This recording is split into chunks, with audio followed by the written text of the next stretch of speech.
Want to just wander over and grab these off the wall? Yeah. By the way, ladies and gentlemen, we're in Bill NETZEBAND's garage. And we're looking at some interesting airplanes he's got. There'll be a lot of dust fly here. Yeah, these two little birds here were done back in the tester era. This we call the ambush. This one I think was written up in one of the magazines, but this you get out of 2 sheets of 8x3x36. Mm-hmm. And this one you can do out of 1 piece. Okay, what was the thickness on that? 8. Oh, 1/8. Okay, 8 Yeah. by 3 by 36. All right. Yeah, the fact is, like I say, I'll give you the plans. I don't know whether I got ambush plans around or not. This was an airplane we call a Square One, which we get these where we can kind of see them a little way. Okay. You'll notice the cobwebs, they've been up there for quite a while. But actually, both of these airplanes are fully aerobatic on about 35-foot cloth lines, steel lines, what have you. And this, the ambush, by the way, was used. Testers let me do a set of plans.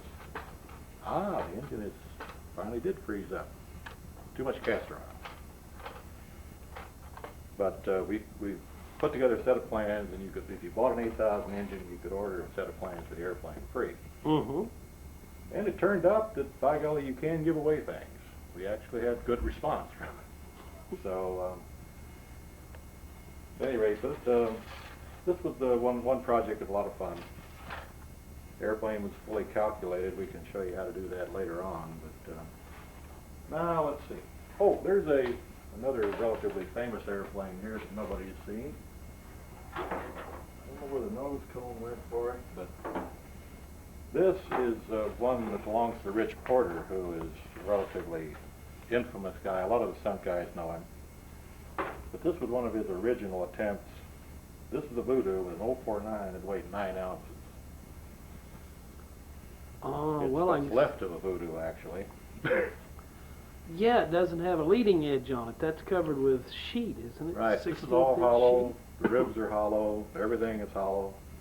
And this airplane is one of the few around that will actually do a 7 to 9 foot square corner.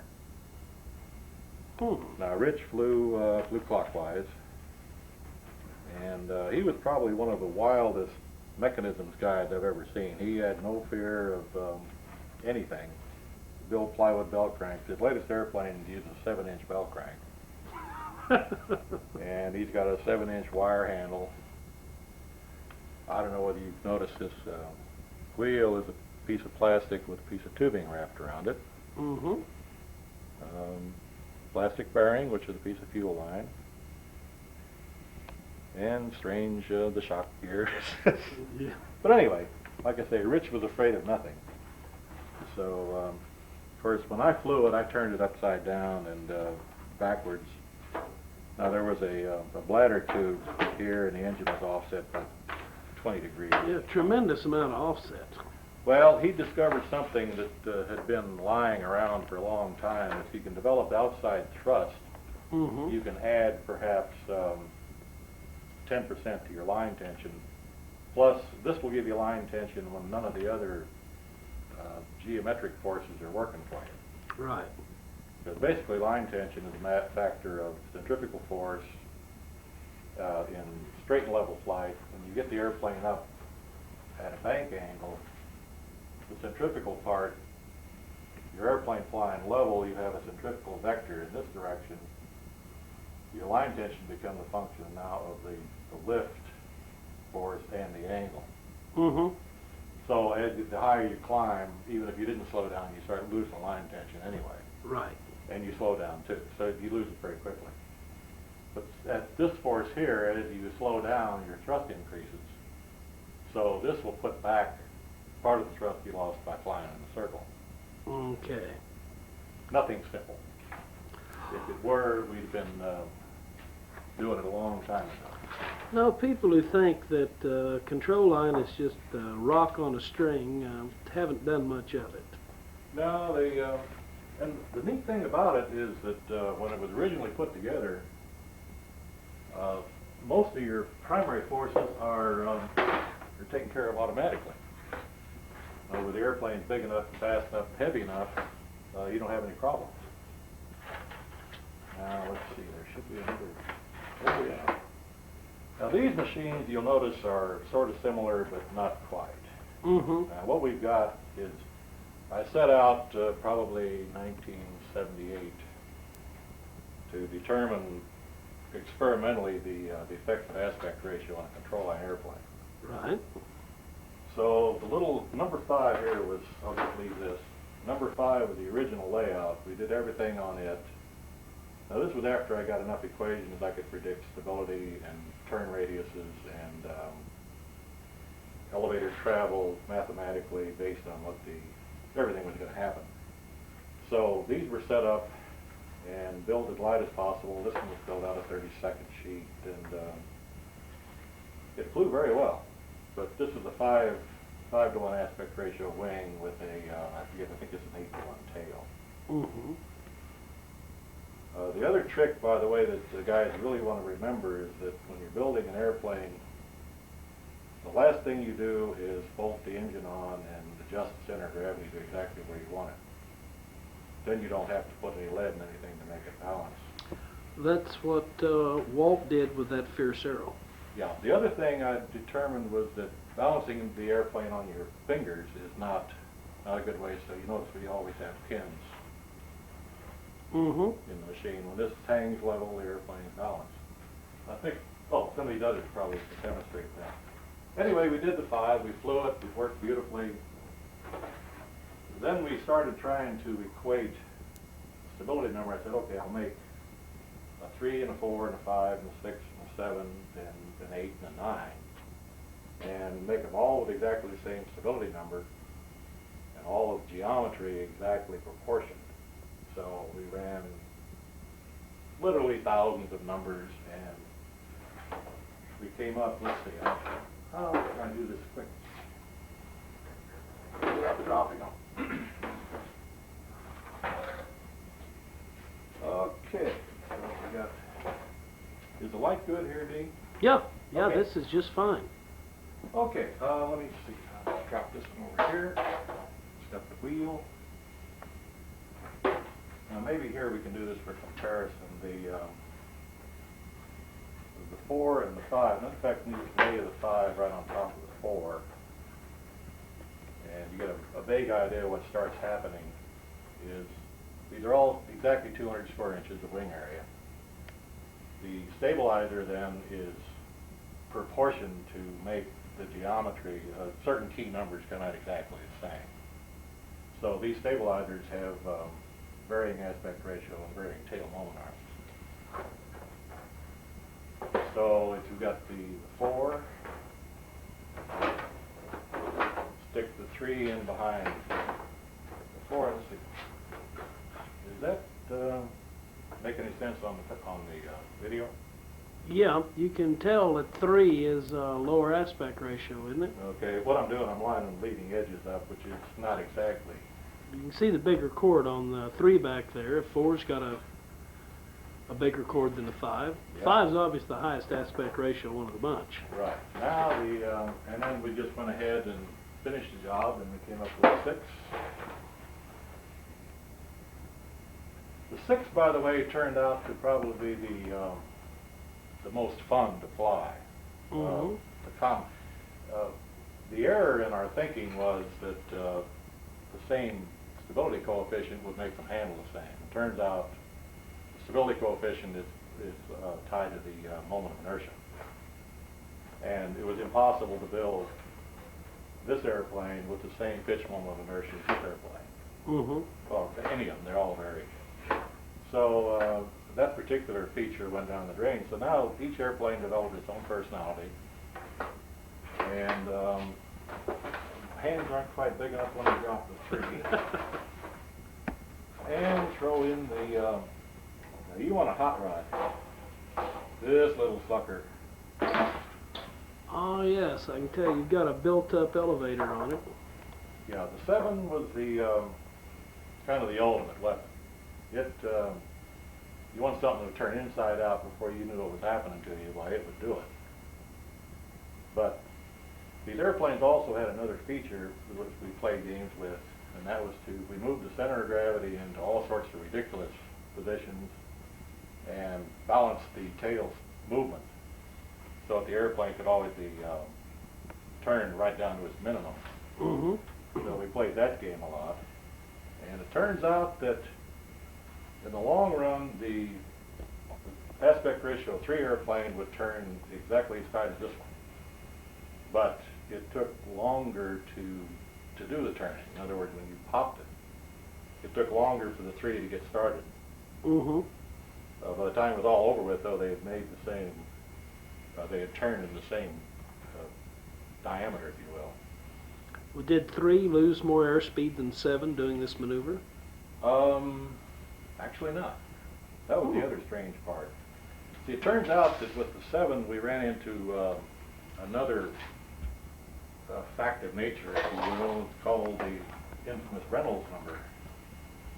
So the wing on the number 3 airplane was more efficient because of its chords. Now, oh, by the way, all these airplanes, we managed to get them within a half ounce of each other, so the wing loading was not a super critical deal. Mm-hmm. But what happened with this one was the rate at which it went around the corners once we stabilized the loop, in other words, let off the airspeed and got into a stable condition, the velocity was almost identical to 7. Hmm. But this one stabilized much faster than the 7, which now leads us to start looking for the ultimate stunt configuration. We're working with aspect ratios of 4, 4.5, and 5. And these turn out to be most ideal for the entire arrangement. Now let's see. What else can we... Let me take a break a second. Okay. Let me get organized here. Sure. Let me shut it down. Yeah. It does. Okay. And this does what it's supposed to do. What was the name of the design, Bill? Never had one. Okay. I called it several things, but none of them are printable. So, but this was in our. There's an era when we were trying to help out Hi Johnson with a foam wing design that he could put out as a kit. Mm-hmm. And this is strictly a foam wing that's got no hollowing out. It's just got a wood leading edge and a wood trailing edge, and it's got a spar. It's one of highest standard constructions, but if I may, all the stuff's on the outside. Now, we had a series of stunt airplanes that's slightly bigger than that. The wing was a 10-inch cord. Fuselages were roughly the same. We also made some with fuselages. And they stunted very nicely.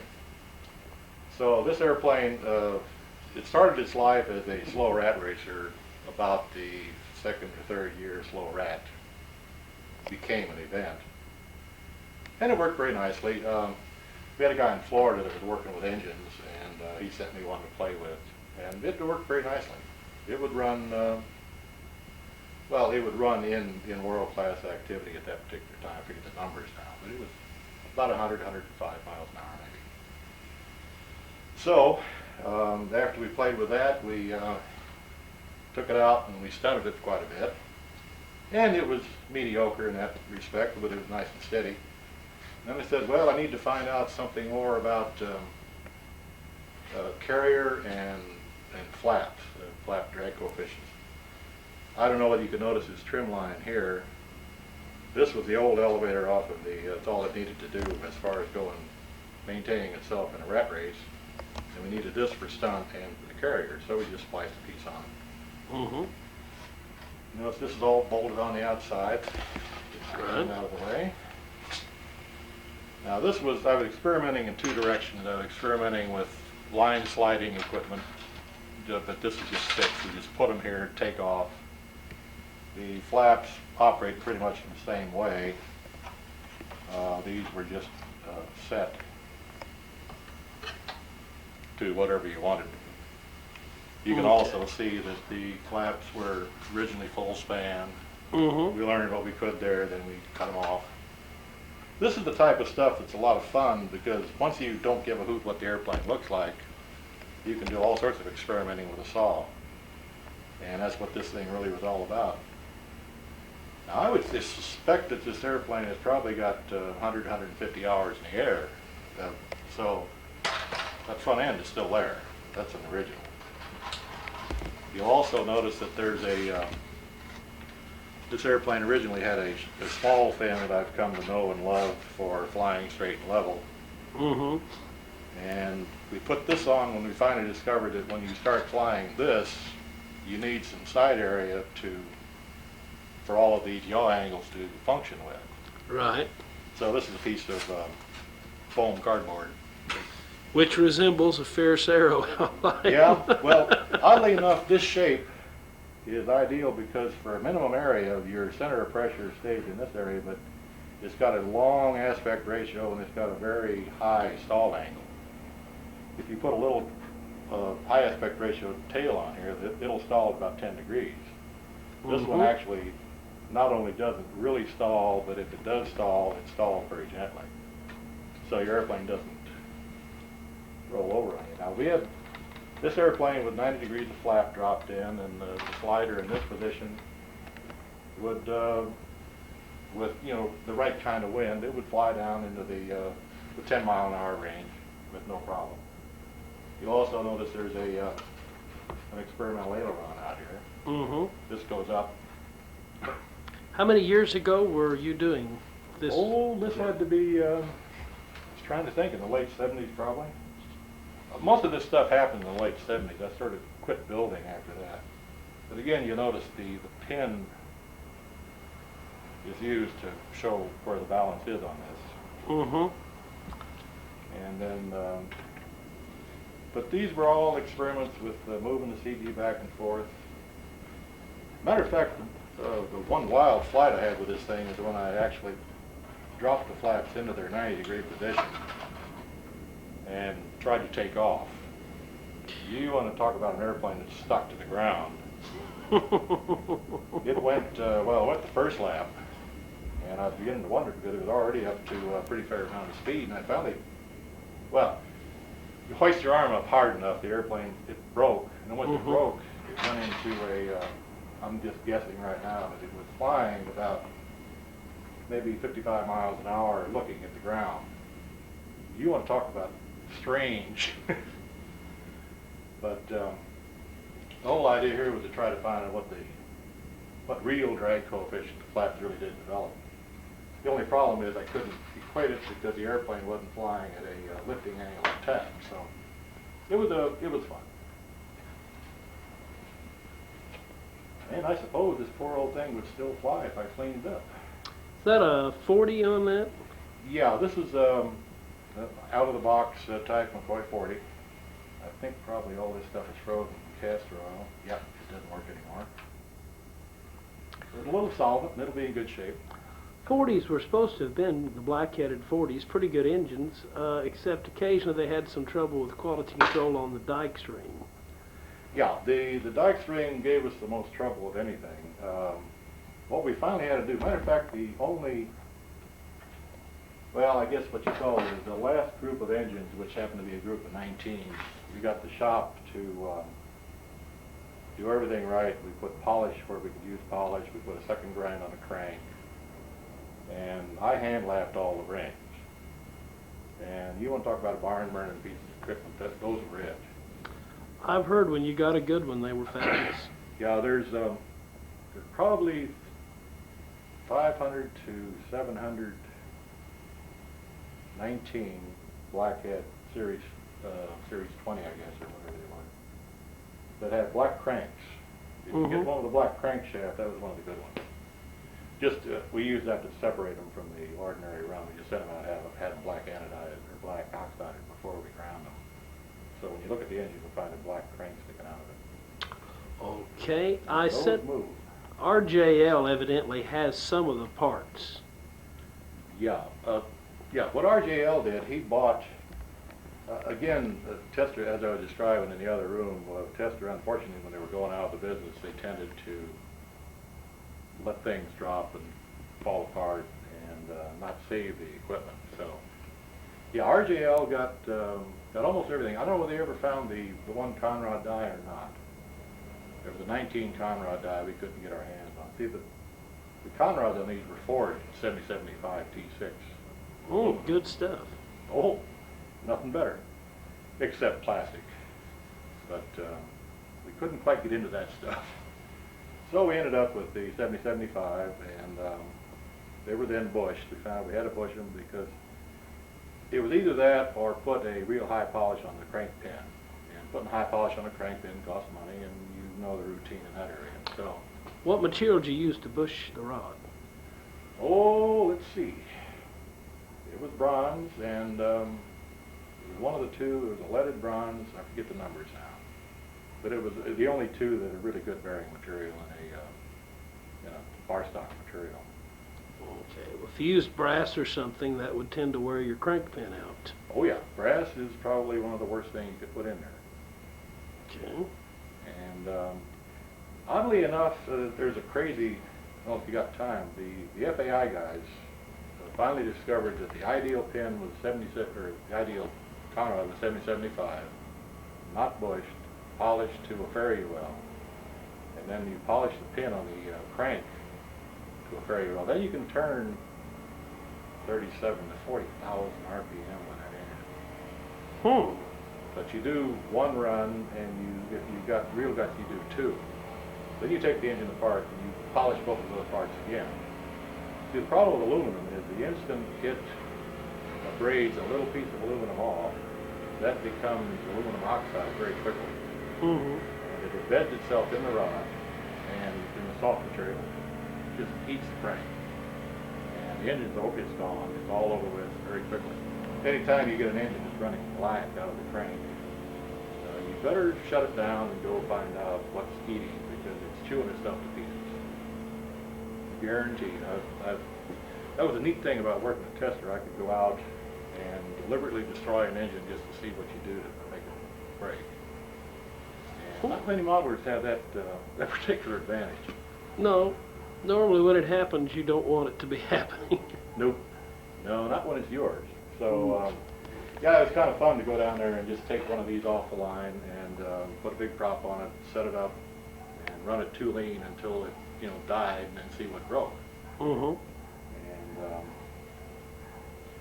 of course, when you're doing it, you learn. A couple of things that are probably good for the guys flying stunts, I'll just lay them here now. I told you earlier about the ventilating the crankcase.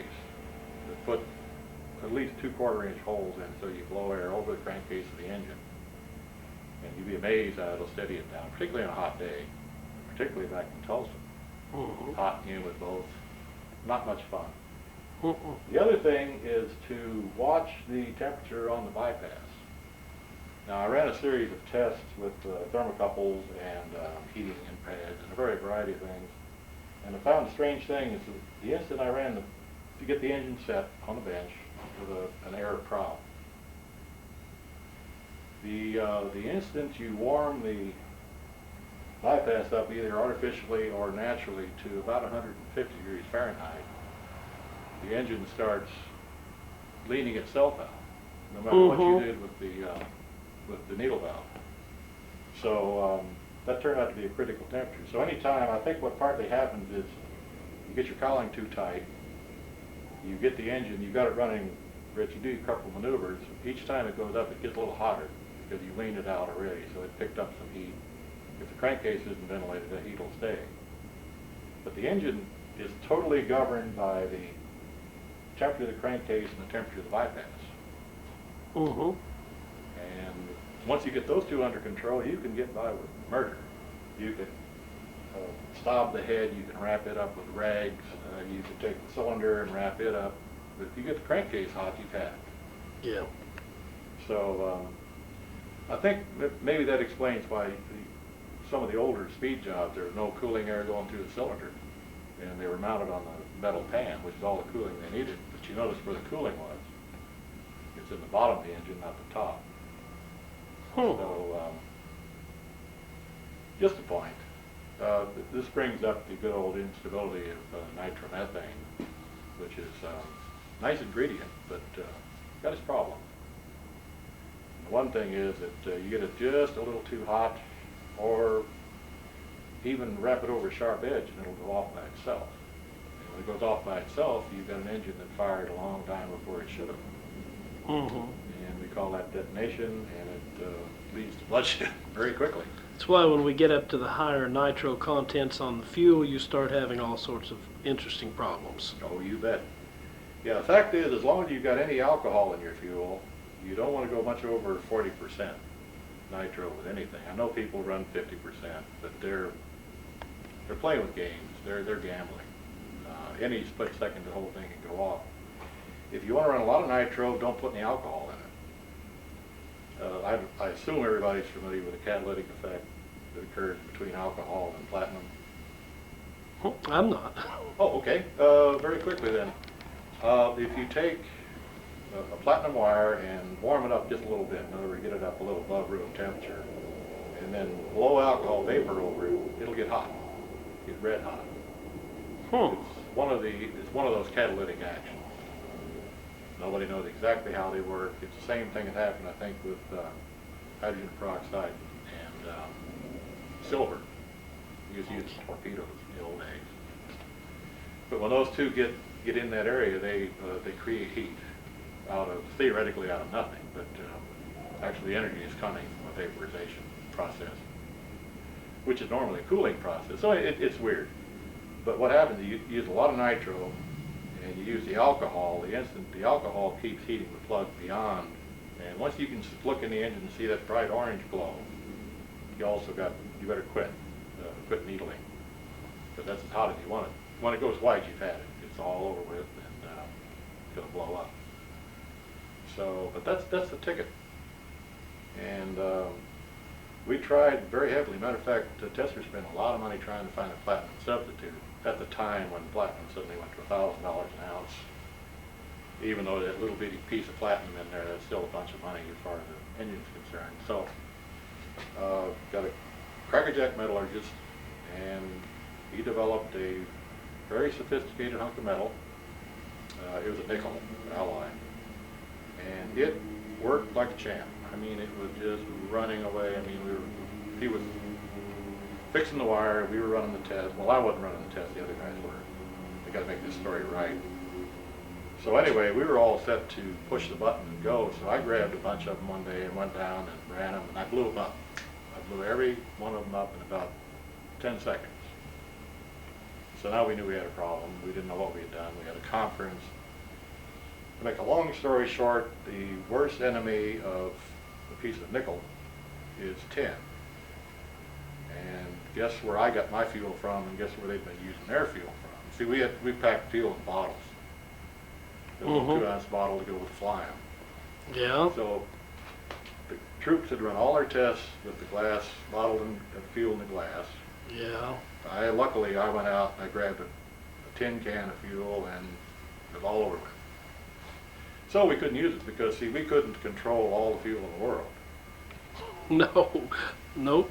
So anyway, there was another marvelous idea that just went down the drain per se. Nothing you can do about it, because tin and nickel don't get along. And that's about it.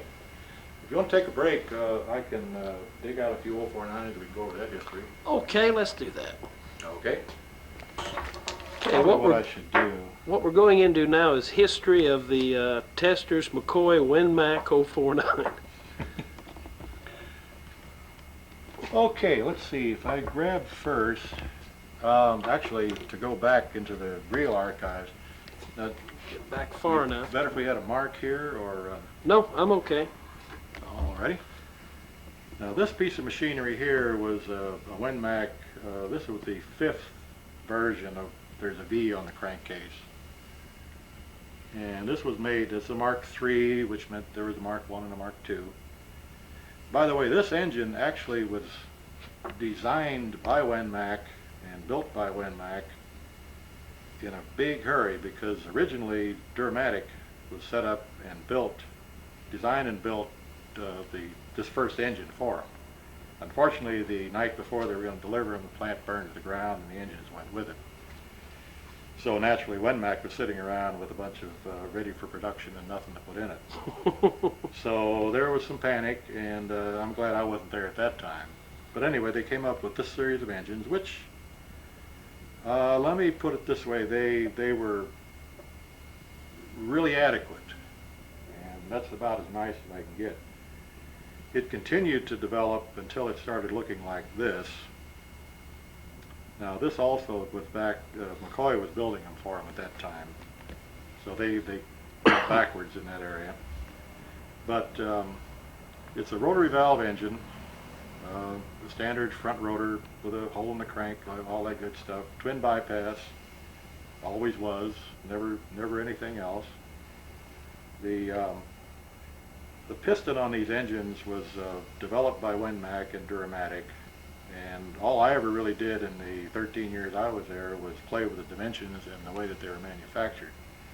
The dimensions never really changed much. We refined and played games with the snap ring, but the concept is a through-hardened piston.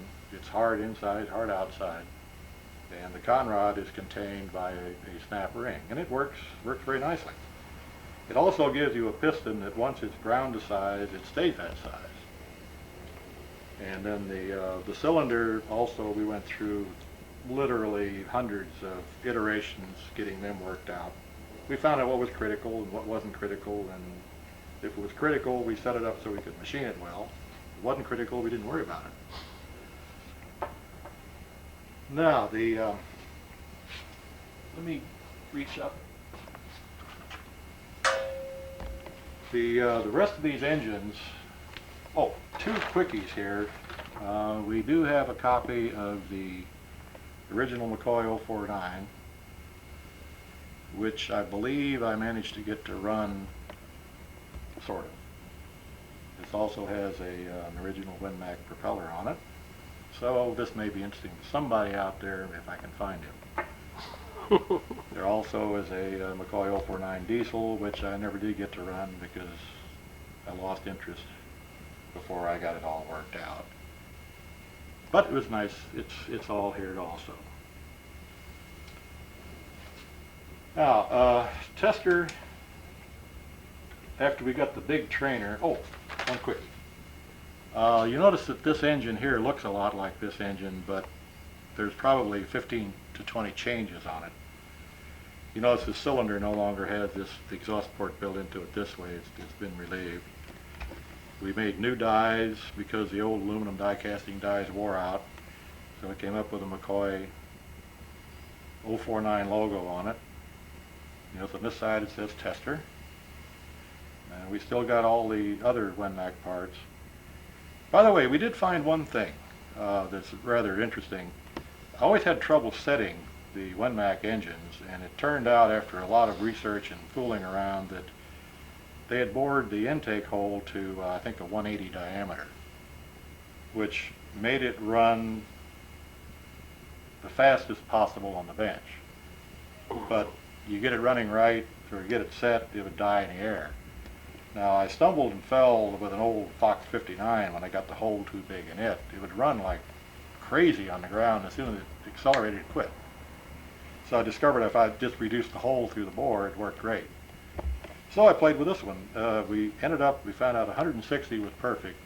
It lost 2% on performance, and you could needle it and it would run like a watch. So you really got to be careful with these little bitty engines on what you're doing. Now this is the front end for the big Cosmic Wind trainer, which is a 22.5-inch span airplane because it had to be bigger than the PT-19. Mm-hmm. And by the time we were done, it flew better, I think. It was a little stronger because mainly we had the advantage of looking at the way theirs broke, so we let our parts fall apart. This entire unit here was, I'm not sure you can see, but this was grooved or beveled. It slipped up into a groove in the fuselage, was rubber banded across the bottom here, and that held it. Now when you hit real hard here, this snapped back and the engine was released. And we saved the engine quite a bit of the time. This bolt is the cheapest way we could find a nose weight of that particular size. And we got a lot of them. it was needed to adjust the center of gravity after we got the plastic parts and changed the material a few times. It came out all right. Anyway, Tester then decided, oh, one more thing. This was Wenmac's contribution to the hobby engine. They had this plastic tank made out of nylon. They had little ladies sitting down there with 50% phenol solution gluing this piece together. You know what 50% phenol will do if you get on your finger. What does it do? There won't be a finger. My Lord. Oh yeah, they had rubber gloves up to here and glasses and masks. It was a pretty hazardous operation. But this is split right through here so that you can... Now this tank was claimed to work inverted. Unfortunately it didn't. But that's neither here nor there. So a lot of times people make claim that they can't back up, but nobody ever catches them at it, so who cares? Anyway, Tester decided that what they wanted was a series of airplanes that were 1/32 scale fighters, all the detail you get out of a plastic kit. They had to be muffled so you could fly them in, well, they said backyard, but actually they're talking streets and cul-de-sacs and that type of thing, which meant the maximum line length was going to be between 10 and 12 feet. Ooh. And they had to be cheap. So, immediately, if you look at this, you find out that there's no way to put this engine in this nose. So they said, okay, make a new engine. Pretty cavalier attitude. And of course, it delighted me because I was itching to do an engine. So we took off, and in the process of developing the engine, we did quite a number of things. Incidentally, this engine was designed specifically to fit into the, oh, you want to zoom in on the BF 109 over there? Oh, the BF. Okay, not an ME. Oh, we struggled with that for a long time. Turned out it was a Messerschmitt BF 109, so. But this was the smallest nose of the bunch. So once we got the engine tailored to fit inside of it, we were home free with the rest of them. The original series was actually the Zero, the P-40, P-51, which is the best selling airplane in the world, and the 109. We added the Spitfire later when now the Zero, unfortunately, nobody would buy it. And we never could figure out why. Good airplane, actually is the best flying airplane in the bunch. Most stable, the most rugged, but it didn't have that old appeal, or whatever you're talking about. It was getting late. I mean, World War II had been a long time back. A lot of the fathers weren't telling their kids about World War II and fighter pilots and all that stuff. But at any rate, so the idea here was this engine was built around an extruded crankcase, which was then machined in a big turntable gadget, which ended up costing almost $500,000 before we found out it wouldn't work. But there are a lot of cuts made on it. It had the same basic starter assembly, except we reduced the spring housing. That took quite a bit of work to get the spring housing reduced because still get the spring to work. We managed to change the spring because these were built, I'll just have to describe it, but there's a blue steel clock spring with a rivet through it. And these, after you wind them a half a dozen times, they snap off. There's no way to avoid it. They stress corrode. So we developed a stainless spring with the help of a spring vendor in Los Angeles, which also, instead of being riveted to the piece inside, we just joggle it and snap it in. A lot of interesting things going on here. To make the muffler, we found that if you take sintered steel and make a very coarse powder out of it, you can actually get a muffler and work beautifully. So we designed it, played with it, told the guys what we wanted. They made us 10 of them. They worked like a champ. So we said, go with it. They cranked out 50,000 things that were so dense we were dead. Might as well just cap the whole thing off. So we developed a series of cuts and slices, and I've got 6 of them over there, and they work beautifully here. They make the engine so quiet, and they don't hurt the performance, and because the only way the gas gets out, it goes out through all these little holes, and it goes out and around and back and forth, and then it falls out. But it didn't hurt the engine. So we blew that. Now you want a fancy deal. This, I don't think I can get this out of here unless I'm really lucky. Nope, sorry. The rear end of this thing is two pieces. There's a forward piece which has a long tube, which has a very fancy set of little features built in the front which make it into a spray bar. But you notice that there's no needle valve or anything up in this area where it should be. The key was to, this one unfortunately broke off. But anyway, this was the initial engine. I'll just move over to this one here. There was a lot of argument about people not being able to set a needle valve, and I can see where, in other words, you say you set it at 4 turns. Well, you set it at 4 turns for wear, and then what do you do with it? So we spent a lot of time developing we call this a fuel control. Now what happens here is, when this thing is in the aft position, there's a slot down about in here, and the fuel, you fill it through here, there's a vent built into this pipe. Now what's supposed to happen is, if you fill your fuel tank, this thing opens up into this tube fully, so that while you're filling the tank, this tube fills up and a little drop forms right down here, which gives you your prime. Very important. Then after you get your tank filled, you put this straight up. Now this puts there's a cammed, very, very fussy little cam opening in here, which puts this thing at a rich setting, a rich enough setting to start and run while it's cold. And then after you get the engine running, you take this and you turn it. If you turn it forward, you're reducing the cam area and you're leaning it out. And between straight up and straight forward, there's a position where the engine is peaked out and running. It's as good as it's going to get. If you turn this straight down, it's shut off. It was pretty neat. Yeah, the only biggest problem was that the world wasn't ready for us with this, because we couldn't find a material that was stable enough to make all these features come out the same, because the tolerances were absolutely ridiculous. I would, after I finally got around to figuring it out, it turned out probably the tolerances on those features was something less than 1,000 to 1,500 as far as total variation of any two features. But what threw us off was every time we took the brass needle valve that we made by hand and stuck it in here, it worked like a champ. So we wasted a lot of money. Now the reason that you see this is because this engine was built and they're assembled with the muffler on them. And it turned out that none of the fits they made were good enough to allow the engine to run with the muffler when it was new. There were too many things that had to be broken in, if you pardon the expression. So this gadget was developed to hit with an air starter, so that every one of these engines was dropped into a clamp and fired up in a plant.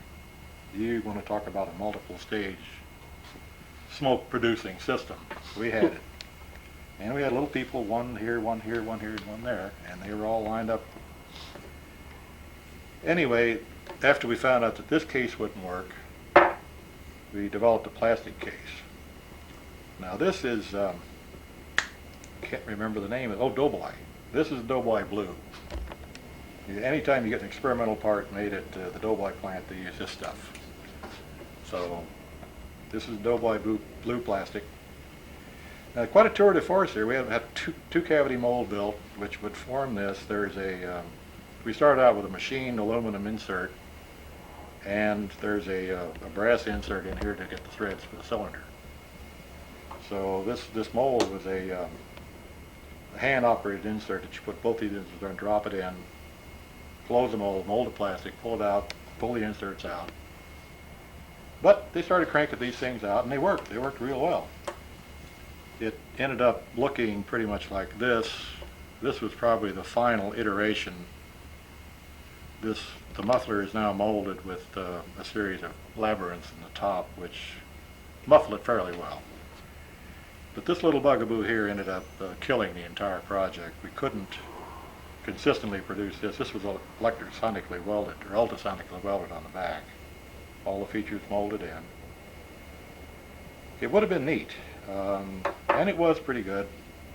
The experimental stuff worked great. So, but you notice now we've gone from, well, this to that, which don't exactly resemble each other. And we went from this to that. Now the last, you notice too, this is still a front rotary piece of equipment. Now what happened is when we lost this, we lost the ability to run this type of a stem, which meant we lost the front rotary condition, because we already had, at that point, we had airplanes with these in them. Now, I grabbed the wrong airplane to show you this, but this whole thing, all you would have seen of this engine is the cylinder, which we laid down at a shallow angle so it didn't stick out in the box. And there was a slot here where this little fuel control came up. And you notice what we had to do here. Once we went to, oops, I'm moving a little quickly. Sorry about that. Where did it go? That's one iteration of it.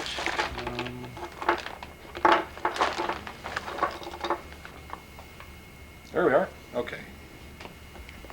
Anyway, we redesigned everything, built a reed valve rear end that snaps in. There's a little snap ring groove in this case here, and there's a snap ring on the tank. They just snap together. And they seal and they do all the other stuff. Needle valve is there. Air intake is right behind it. It goes down, communicates with a port that comes up and does the fuel. So we had to do this anyway, so we came up with a new tank system. Now you have an engine which, let's see, I hold it this way so you get the right angle. So they're still doing the same job, they still fit the same place, they still have the same look. But now, we had to keep this bar because there's a set of features inside of each of the airplanes. This is the anti-rotation device. It also locates the gadget, so we had to build this onto the new case. This is what happens when you get stuck with an old design and you can't always come up with something fresh. So it's not the luxury of having a brand new piece of paper and having fun with it. So along the way then we,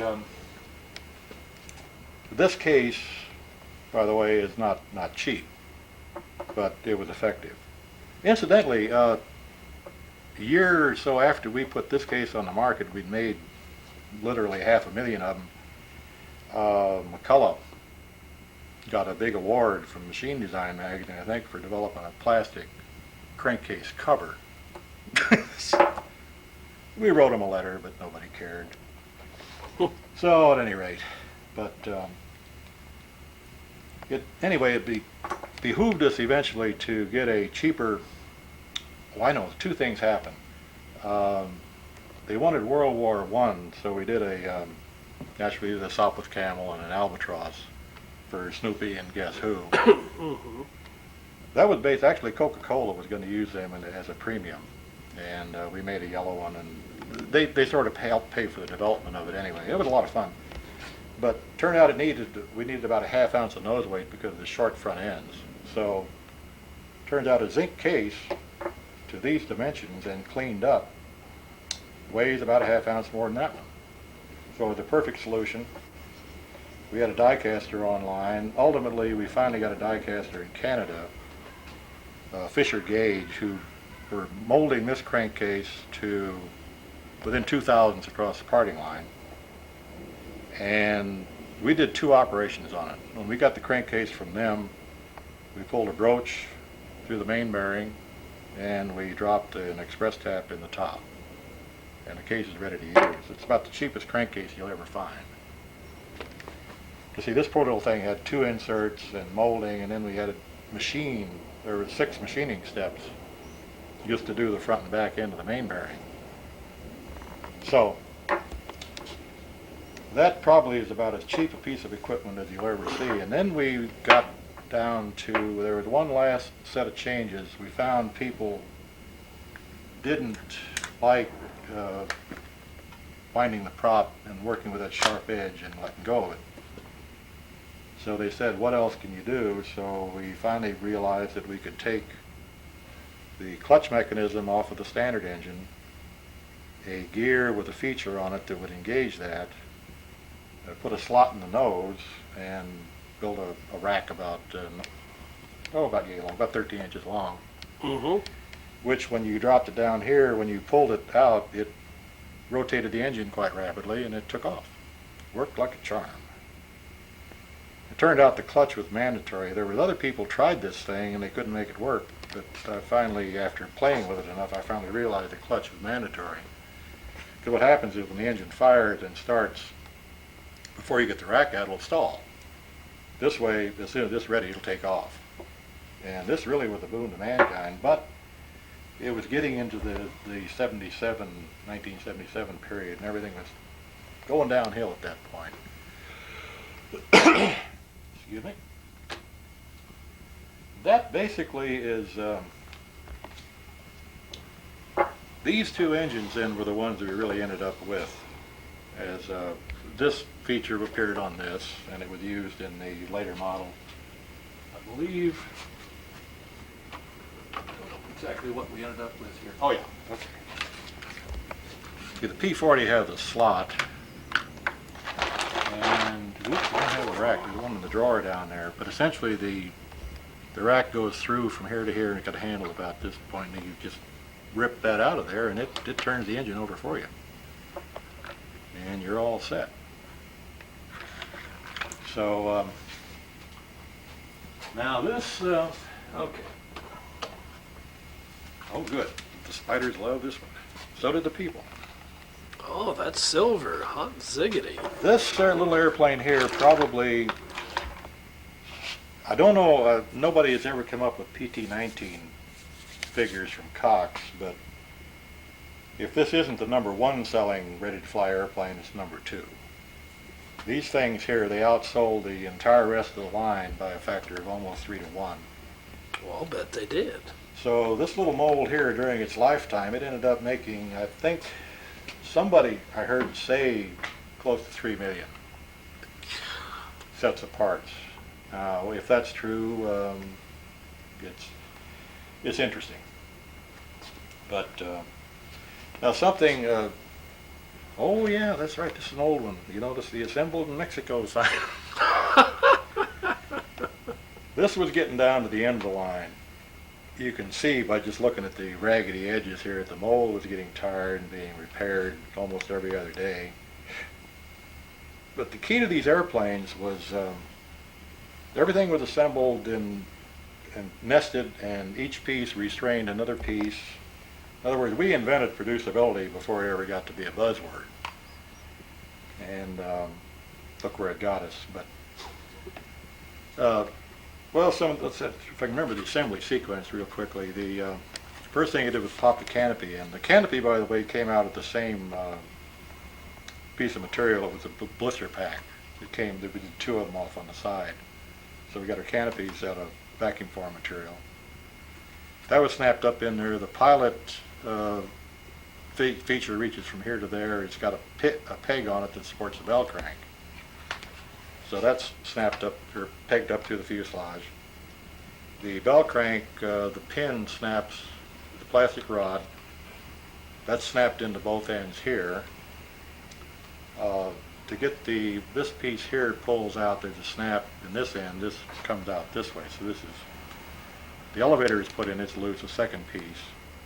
That's all snapped in here. Flop it over, hook this up to there, that's popped on. So you got the bell crank and all the other stuff. The landing gear then is dropped in over a post. It goes all the way through. Mm-hmm. And it wraps around this screw boss here. Before you got to that though, the engine on this one was simply dropped. It was wormed in. You had to snap it between these 2 pieces here. You have to kind of wiggle it in, but it drops into a feature in the top. This is a part of the bottom piece here. That's snapped over a boss. So you roll this section on here. When you get to this point, there's two pins that you press together and drive a screw up through it, and it's assembled. Then you got to put the prop and spinner on. Of course, the spinner is snapped, and you have to drive the nut. Never could find a way to get the spinner on without using the good old nut. There are just too many forces up in that front end. But that was the essence of this particular piece of machinery. Now, it's retailed for as low as $7 in its heyday, and it was up to $20 in the late 70s and early 80s with inflation. So kept the price down pretty well, I think. Okay, Bill, let me take a break for just a minute. Yeah, get your shoulder rested up there, and let me put these away, and I'll get the trainer is interesting. Oh, kiddo. This little airplane is probably, if I had to pick a favorite, this is probably it, mainly because it was put in the line to replace the big Cosmic Wind. We had all the flying experience with the little ones, which you've been looking at, and they wanted a trainer that would be a trainer, but still had to be full scale. Oddly enough, you can't sell the general public an airplane that they don't recognize as being a full-scale airplane. I think WinMac tried it and failed. Other people have tried it and failed, and it just didn't work. So the Cosmic Wind is was one of my favorite airplanes anyway. At least I know enough about it now to, I can't quote the dimensions, but we worked with them quite a bit. But with this project, it was one of these one-man jobs that you get to do everything. We did the design, we did the research, we did the patterns for the vacuum formed airplane, we made the show models off of those and painted them and shipped them off. We made the master patterns, we helped them build the molds, we did all the whole thing right on through. And it worked like a little champ. Now it's got features.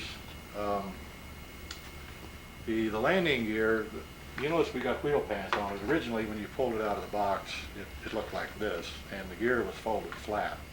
I don't know whether I dare, yeah, anyway. But the gear was flat in the box, and you simply swung it forward and it snapped into place. So that took care of the packaging. The pants were then extra because they were pretty, and they didn't hurt it any. So, matter of fact, they were a lot of fun. Trying to work this out with this piece. Snaps on this piece, wraps over, snaps on the whole thing, wraps together, and it works. But it does seem to make it relatively pretty, and it's full scale. Now, the airplane had another feature that I have become deadly with, and that's a wingtip weight. Actually, there's a slug of steel in here, which, oh my goodness, sorry, spider webs again. But we found a piece of steel that was the same, a little bigger than 2 pennies, weighed the same as 2 pennies, and of course it cost a third as much as 2 pennies. We used them. But this is a little snap-on cover, and the weight snapped in it. But it's just enough to allow the airplane to roll away from you nice and straight, roll up, get on the lines, get up, fly up into the groove, and fly. Now this airplane was originally, this is one of the original layouts. It had very little engraving on it because the real airplane, or the full-size airplane, was flush riveted. There were a few rivets on the rear end which we duplicated, and that was about it. So we duplicated the panel lines and all the other details. Tester management elected not to do the scale part, so we just put a big number 5 on it. Now this engine is essentially this one, which is dropped up in there, and there's 2 screws driven here to hold the whole airplane together. Now, one of the other features is that we found that we couldn't make this wing joint strong enough to survive flying by a fuel can at 35 miles an hour without breaking something. So we wrapped it on with rubber bands so that when you fly by the fuel can, this will take itself off. And it goes back in relatively simply. You just pop it back up in there, and you put the rubber band